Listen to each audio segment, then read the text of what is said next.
নতুন নির্বাচন কমিশনারের শপথ আজ। শঙ্কা অবিশ্বাস দূর করে ভোটারদের আস্থা ফেরানোই হবে প্রথম চ্যালেঞ্জ, বলছেন বিশেষজ্ঞ। নির্বাচন যত দেরি হবে ষড়যন্ত্র তত বাড়বে, বললেন তারেক রহমান। ভোট সহজ হবে না, বিজয় নিশ্চিতে আস্থা অর্জনের আহ্বান।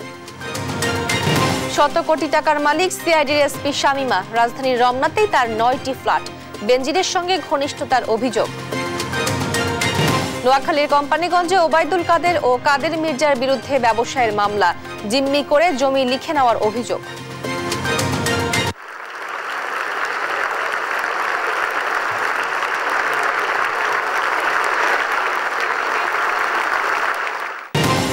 COP29 সম্মেলনে অর্থায়ন নিয়ে দীর্ঘ দর কষাকষির পর সমঝোতা। বছরে $300 বিলিয়ন দিবে পরিবেশ দূষণকারী ধনী দেশগুলো। এবং অ্যান্টিগা টেস্টে গ্রিভসের দুর্দান্ত সেঞ্চুরির পর 450 রানে ইনিংস ঘোষণা ওয়েস্ট ইন্ডিজের। 2 উইকেট হারিয়ে অস্বস্তিতে বাংলাদেশ। দেখছিলেন শিরোনাম সংবাদ সকালে, আপনাদের সঙ্গে আছি আমি তোয়া আফরোজ। এবার বিস্তারিত। নতুন নির্বাচন কমিশনারের শপথ আজ। নতুন প্রধান নির্বাচন কমিশনার সাবেক সচিব AM নাসিরউদ্দিন ও 4 কমিশনারকে দুপুরে শপথ বাক্য পাঠ করাবেন প্রধান বিচারপতি সৈয়দ রেফাত আহমেদ। এদিকে অবাধ, সুষ্ঠু ও নিরপেক্ষ নির্বাচন আয়োজনে অভিজ্ঞদের পরামর্শ নিয়ে ঠান্ডা মাথায় কাজ করতে নতুন কমিশনকে পরামর্শ দিয়েছেন বিশেষজ্ঞরা।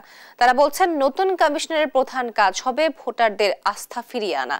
শুরু থেকেই কমিশনকে নিজেদের মধ্যে ঐক্য নিশ্চিতের পরামর্শ দেন বিশেষজ্ঞরা। জান্নাতুল মোহনার রিপোর্ট। গেল বৃহস্পতিবার সাবেক সচিব AM নাসিরউদ্দিনকে প্রধান নির্বাচন কমিশনার করে নতুন কমিশন ঘোষণা করে সরকার। রোববার দুপুরে শপথ নেবেন সিইসি ও নির্বাচন কমিশনাররা। তাৎক্ষণিক প্রতিক্রিয়ায় সব চ্যালেঞ্জ মোকাবেলা করে সুষ্ঠু ও গ্রহণযোগ্য নির্বাচন আয়োজনের প্রত্যয় জানান নাসিরউদ্দিন।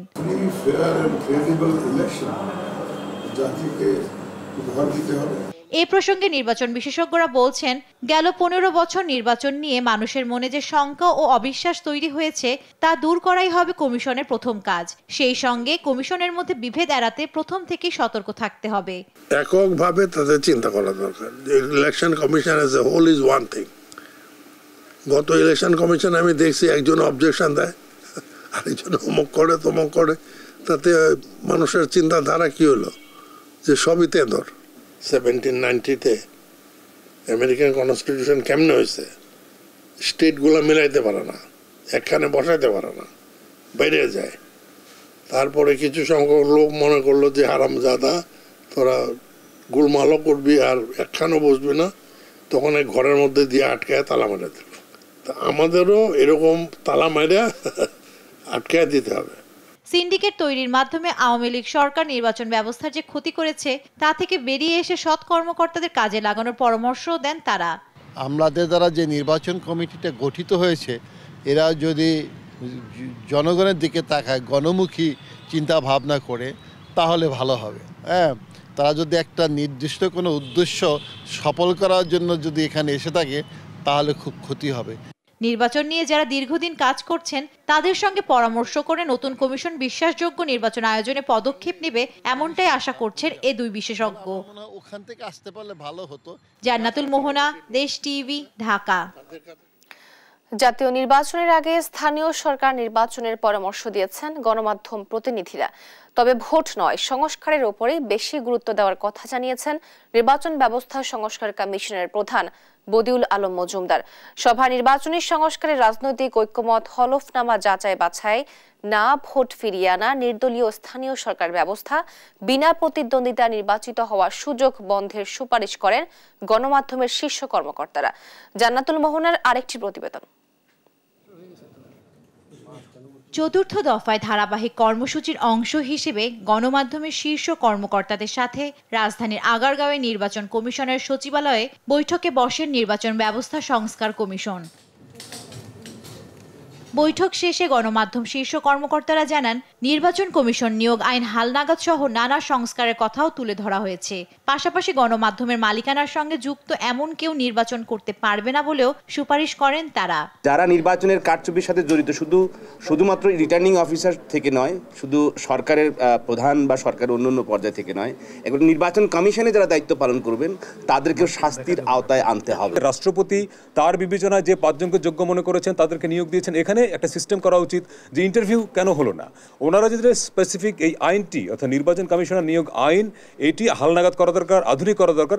তারপরে যদি কমিশনারদেরকে নিয়োগ দেওয়া হতো, কমিশন গঠন করা হতো, ভালো হতো, এটি আমরা বলেছি। গণমাধ্যমের মালিকানার সঙ্গে যুক্ত এমন কেউ নির্বাচন করতে পারবে না। যদি নির্বাচন করতে হয় তাকে পদত্যাগ করে যেতে হবে।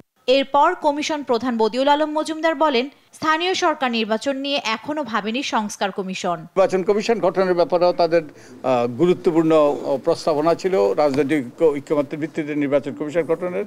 তো অনেক গুরুত্বপূর্ণ কথা হয়েছে এবং বিনা প্রতিদ্বন্দ্বিতা যেন নির্বাচিত না হয় এই বিষয়ে তারা আলোকপাত করেছেন। আমরা এখনো কোনো সিদ্ধান্ত নেই। আমরা এইগুলো নিয়ে পর্যালোচনা করছি, আলাপ আলোচনা করছি। আমরা সেই বিষয়টা আমরা সিদ্ধান্ত নেব সবার মতামত শোনার পর। এর আগে স্থানীয় সরকার নির্বাচন বিশেষজ্ঞ ডক্টর তোফায়েল আহমেদ বলেন, নির্বাচনের রোডম্যাপ সংস্কার শেষ না করে স্থানীয় নির্বাচনে গেলে সংস্কার ঝুলে যাবে। এখন এত সংস্কার হচ্ছে, এইটুকুকে সংস্কারটা শেষ না করে যদি আমরা স্থানীয় নির্বাচনে যাই তাহলে কিন্তু সংস্কারটা ঝুলে যাবে। এই রিফর্মটা করি, লোকাল গভর্নমেন্টটাকে যদি আমরা পার্লামেন্টারি সিস্টেমে নিয়ে আসি তাহলে ইউনিয়ন, উপজেলা, জেলা, পৌরসভা, সিটি কর্পোরেশন এগুলো একই শিডিউলে যদি করতে পারি তাহলে আমার খরচ চলে আসবে 600 কোটি টাকার মধ্যে। লোক লাগবে 8 লাখ, দিন লাগবে 45 দিন। এরপর নারী নেতৃবৃন্দের সাথেও পরামর্শমূলক বৈঠক করেন নির্বাচন ব্যবস্থা সংস্কার কমিশন। জান্নাতুল মোহনা, দেশ টিভি, ঢাকা।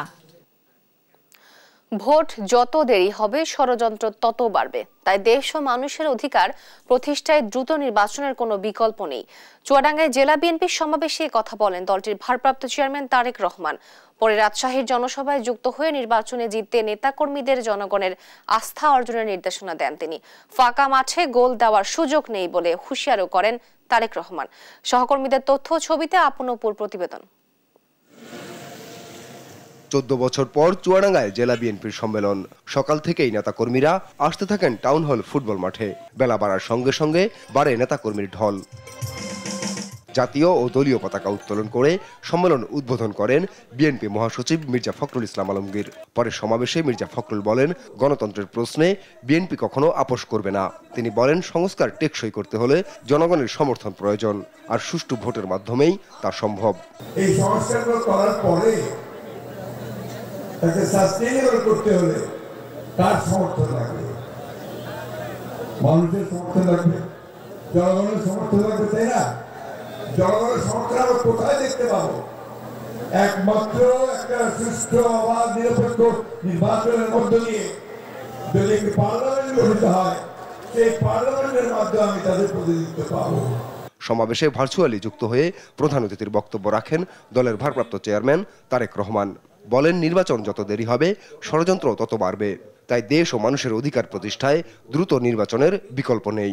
দেশের নির্বাচন যত দেরি হবে, প্রিয় সহকর্মীবৃন্দ, প্রিয় ভাই বোনেরা, এটি হচ্ছে বাস্তবতা, তত ষড়যন্ত্র বৃদ্ধি পাবে।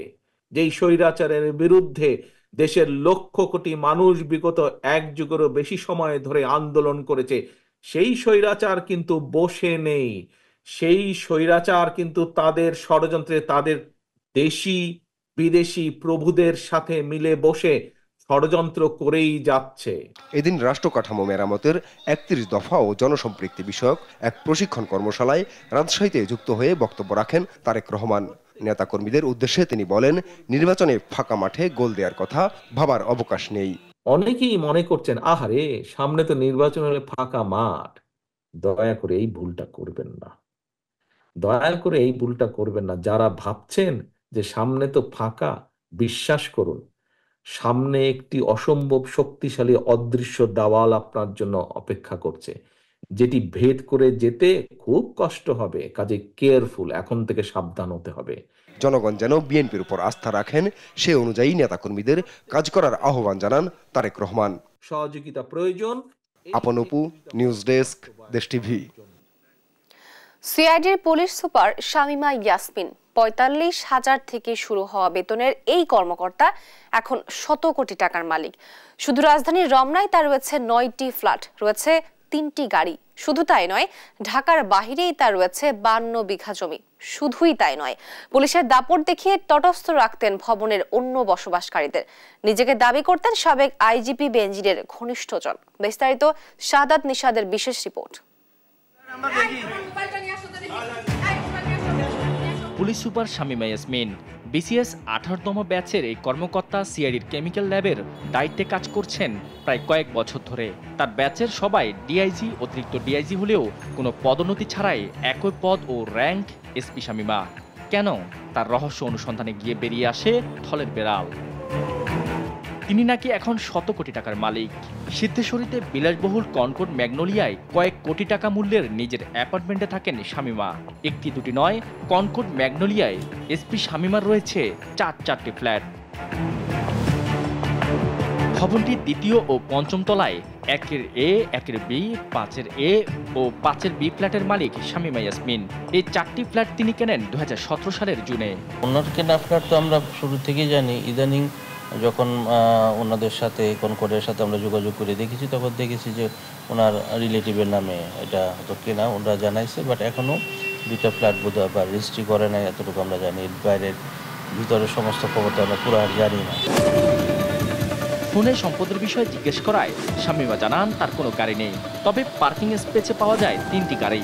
একটি গাড়ির সামনে পুলিশ লেখা স্টিকার লাগানো এবং অন্য গাড়িটি কালো কাপড় দিয়ে ঢাকা অবস্থায় দেখা গেছে। আরেকটি সরকারি গাড়ি। সরকারি গাড়ির ড্রাইভার দিয়ে সরকারি গাড়ি চালানোর নিয়ম থাকলেও শামিমার ব্যক্তিগত গাড়িগুলো চালায় তার সরকারি ড্রাইভারই। যে ওনার যে ব্যক্তিগত গাড়িগুলো আছে এগুলো তার সরকারি ড্রাইভার দিয়েই সে চালায়। ফ্ল্যাটের তালিকা এখানে শেষ নয়। রাজধানীর নিউ ইস্কাটনে শান্তিকুঞ্জ আবাসিক এলাকায় কসবা লিলি অ্যাপার্টমেন্ট ভবনে 3-এর এ, 3-এর বি এবং 5-এর ডি নম্বরের 3টি ফ্ল্যাটের মালিক এসপি শামিমা। এর মধ্যে 5-এর বি ফ্ল্যাটে বসবাস করেন তার ভাই মেজবাউদ্দিন আহমেদ। বাকি দুটির কাজ এখনো চলমান। এইদিকে হলো 3AB একটা আছে, আর ওদিকে আছে একটা 5B। একই এলাকায় আরবান সেন্টার পয়েন্টে পাওয়া যায় তার আরও 2টি ফ্ল্যাট। ভবনটির 9 তলায় তার কেনা এই 2টি ফ্ল্যাটের মধ্যে 2018 সাল পর্যন্ত এখানে থাকলেও বর্তমানে একটি ভাড়া ও একটি ফ্ল্যাট খালি পড়ে আছে। উনি 2টো ফ্ল্যাট আছে এবং দুই নামে কিনেছে। একটা হচ্ছে গিয়াসউদ্দিন আহমেদ এবং বুলবুল আহমেদ, এই দুইয়ের নামে, 2 ভাই। দুর্নীতি করে ক্ষান্ত হননি, ভয় দেখিয়ে তটস্থ রাখতেন সবাইকে। এসপি পরিচয় গত 7 বছরে কনকর্ড ম্যাগনোলিয়া টাওয়ারে সার্ভিস চার্জ দেননি এসপি শামিমা, যেখানে বকেয়া পড়ে আছে 17 লাখ টাকা। অন্য ভবনগুলোতেও একই অবস্থা। এসব অনিয়মের প্রতিবাদ করলে ফ্ল্যাটের প্রতিবেশীদেরও হেনস্থার শিকার হতে হয়েছে তার হাতে। নিজেকে পরিচয় দিতেন সাবেক আইজিপি বেনজিরের ঘনিষ্ঠ হিসেবে। ওনার ক্ষমতার প্রভাব খাটিয়ে উনি এগুলো করে যাচ্ছে। আমরা অনেক চেষ্টা করেও সমাধান করতে পারতেছি না। উনি যেহেতু পুলিশে চাকরি করে এবং উচ্চ পর্যায়ে চাকরি করে, কোনো কিছু হলে পরে উনি পুলিশ ডেকে নিয়ে আসে। শুধু তাই নয়, দ্বিতীয় তলার লিফটের সামনে কমন স্পেস দখল করে আরসিসি ঢালাই করে নিজের ফ্ল্যাটের আকার বাড়াচ্ছেন শামিমা। ভেঙেছেন রাজুকের বিল্ডিং কোড। এসব ফ্ল্যাটের বাইরে গুলশানে শামিমার 10 কাঠার প্লট রয়েছে বলেও অভিযোগ আছে। এছাড়াও নারায়ণগঞ্জের সোনারগাঁ জাদুঘর এলাকায় 52 বিঘা জমি কিনেছেন তিনি। তবে এসব অভিযোগের প্রেক্ষিতে শামিমাকে তার বাসায় পাওয়া গেলেও সাংবাদিক দেখে দরজা খোলেননি। মুঠোফোনে যোগাযোগের চেষ্টা করা হলে তিনি জানান এসব ফ্ল্যাট সম্পর্কে তিনি জানেনই না। না, ওখানে থাকি না তো। 1-এর এ, 1-এর বি, 5A, 5B। না তো, কে বললো আপনাকে এগুলো? একজন এসপি হিসেবে 5ম গ্রেডের সরকারি কর্মকর্তা হলেও তার মেয়ে পড়াশোনা করেন আমেরিকায়। তার মেয়ের বাৎসরিক খরচ $90,000। এদিকে ছলছাতুরি করে ফ্ল্যাটগুলো নিজে নিয়ন্ত্রণ করলেও কয়েকটি ফ্ল্যাট কিনেছেন পরিবারের সদস্যদের নামে। শাহাদাত নিশাদ, দেশ টিভি, ঢাকা। বঙ্গবাজারে অগ্নিকাণ্ডের ঘটনায় তাপস সহ 18 জনের নামে মামলা করেছে কামাল হোসেন রিপন নামের এক ব্যক্তি। শনিবার রাতে শাহবাগ থানায় এই মামলা করা হয়। রাজধানীর বঙ্গবাজারে 2 বছর আগে পরিকল্পিতভাবে আগুন দিয়ে পোড়ানো হয়েছিল এমন অভিযোগ এনে মামলা করেন ওই ব্যক্তি। এতে 500 কোটি টাকার ক্ষয়ক্ষতির অভিযোগ আনা হয়েছে। মামলায় ঢাকা দক্ষিণ সিটি কর্পোরেশনের প্রধান নির্বাহী কর্মকর্তা মিজানুর রহমান, সাবেক সংসদ সদস্য আফজাল হোসেন সহ 18 জনের নাম উল্লেখ করা হয়। এছাড়া মামলায় 12 জনকে অজ্ঞাতনামা হিসাবে আসামি করা হয়েছে।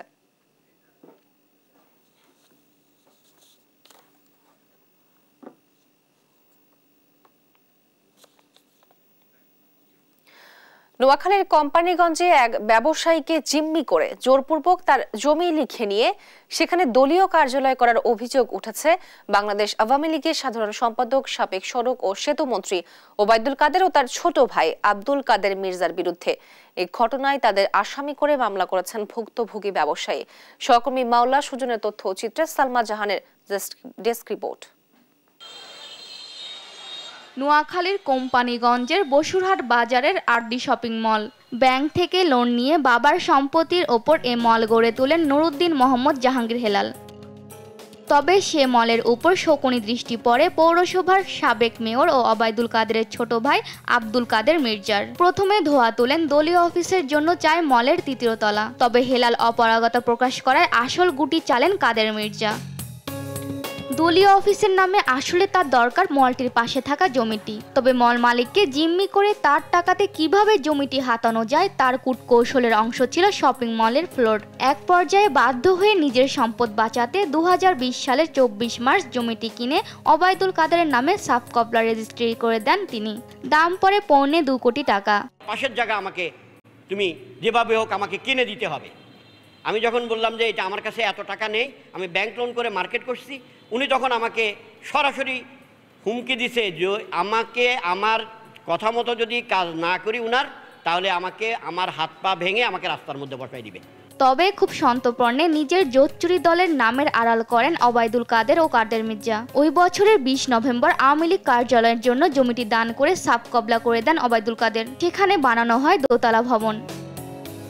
গেল 5 আগস্ট হাসিনা সরকারের পতনের পর জনতা হামলা চালিয়ে ওই কার্যালয়ে ভাঙচুর ও অগ্নিসংযোগ করেন। স্থানীয়দের দাবি আমজনতাকে লুট করাই ছিল তাদের নেশা। সন্ত্রাসের একটা জনপদ ছিল, এই জনপদের মূল নায়ক ছিল আব্দুল কাদের মির্জা। আওয়ামী লীগের লোকজনের জন্য কোনো মহিলা আসতে পারতো না এখানে, কোনো আমরা দোকানদারি ঠিকমতো করতে পারি নাই। এদিকে নিজের টাকায় কেনা বেহাত হওয়া জমি ফিরে পেতে এবার নোয়াখালী চিফ জুডিশিয়াল আদালতের দ্বারস্থ হয়েছেন হেলাল। আমার এই জায়গা ফেরত পাওয়ার জন্য তাদের দলিল ক্যান্সেল পূর্বক আমাকে এই ব্যবস্থাটা করে দেওয়া হোক। আমি এই মর্মে জজ কোর্টে যে মামলা করছি। মির্জার রোশানলে পড়ে সর্বশান্ত হওয়া আরেক ব্যবসায়ী ফিরোজ আলম তার কাছে দাবি করেছিল 50 লাখ টাকা চাঁদা। না দেয়ায় ফিরোজের ব্যবসা প্রতিষ্ঠান বুলডোজার দিয়ে গুড়িয়ে দেন কাদের মির্জা। ন্যায় বিচারের দাবিতে জাতীয় প্রেস ক্লাবে সংবাদ সম্মেলনও করেন ফিরোজ। গণমাধ্যমে সংবাদ প্রকাশ করা হলেও তাকে আর করেনি মির্জা।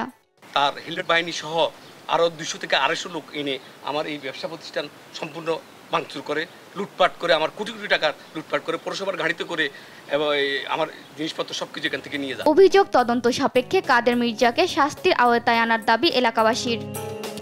নিউজ ডেস্ক, দেশ টিভি। খোলা সয়াবিন তেলের দাম বাড়ায় কুষ্টিয়ার বাজার থেকে উধাও বোতলজাত সয়াবিন তেল। ফলে বাজারে সংকট দেখা দিয়েছে তেলের। কিছু দোকানে অল্প সংখ্যক বোতলজাত সয়াবিন মিললেও তা বিক্রি হচ্ছে বেশি দামে। ক্রেতাদের অভিযোগ, খোলা সয়াবিন তেলের দাম বাড়ায় বিক্রেতারা কারসাজি করে বোতলজাত তেলই বিক্রি করছে খোলা তেল হিসেবে। আর বিক্রেতারা বলছেন কোম্পানি থেকে চাহিদা মোতাবেক তেল পাচ্ছেন না তারা, তাই দেখা দিয়েছে তেলের সংকট। ইরফান রানার ক্যামেরায় নাহিদ হাসান তিতাসের রিপোর্ট। এভাবেই কুষ্টিয়ায় বোতলজাত সয়াবিন তেল ঢালা হচ্ছে ড্রামে। অধিক মুনাফা লুটতে বিক্রি করা হচ্ছে খোলা সয়াবিন তেল হিসেবে। কুষ্টিয়ার বাজারগুলোতে বোতলজাত সয়াবিন তেল প্রতি লিটার বিক্রি হচ্ছে 165 টাকা, আর খোলা সয়াবিন তেল বিক্রি হচ্ছে প্রতি লিটার 185 টাকায়। বোতলজাত তেলের তুলনায় খোলা তেলের দাম বেশি হয় অসাধু বিক্রেতারা বোতলজাত সয়াবিন ড্রামে ঢেলে বিক্রি করছেন খোলা তেল হিসেবে। এতে বাজার থেকে উধাও হয়ে গেছে বোতলজাত সয়াবিন। দেখা দিয়েছে তেলের সংকট।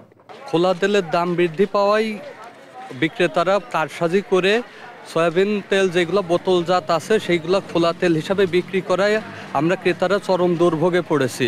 বোতল কয়জন খায়? খোলা তেলই মানুষ বেশি খায়। বেশিরভাগই তো মানুষ মধ্যবিত্তরা সব আপনি খোলা তেলই খায়। প্রশাসন যারা আপনি ম্যাজিস্ট্রেট আছে এরা নজর দেয় দিলে এটা হয়তো অবশ্যই সমাধানের ভিতরে আসবে।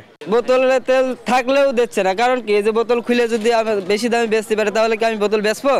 ব্যবসায়িকরা তো এই সিন্ডিকেট করতেছে। আমরা সাধারণ জনগণ আমরা চাই সরকার যেন তদারকি করে সুন্দরভাবে। তবে কারসাজির অভিযোগ অস্বীকার করে খুচরা বিক্রেতারা বলছেন কোম্পানি থেকে চাহিদা মোতাবেক বোতলজাত সয়াবিন পাচ্ছেন না তারা, তাই বাজারে দেখা দিয়েছে তেলের সংকট। খোলার থেকে লিটারের দাম কম বোতলের, আর কাস্টমার চাহিদা বোতলের দিকে বেশি চাহিদা। কোম্পানি ঠিকভাবে আমাদের মাল দিচ্ছে না, আমরা ঠিকভাবে পাচ্ছি না, কাস্টমার দিতেও পারছি না। যেটুকু চাহিদা বাজার সেই হিসাবে তারা ঠিক মতন দিচ্ছে না।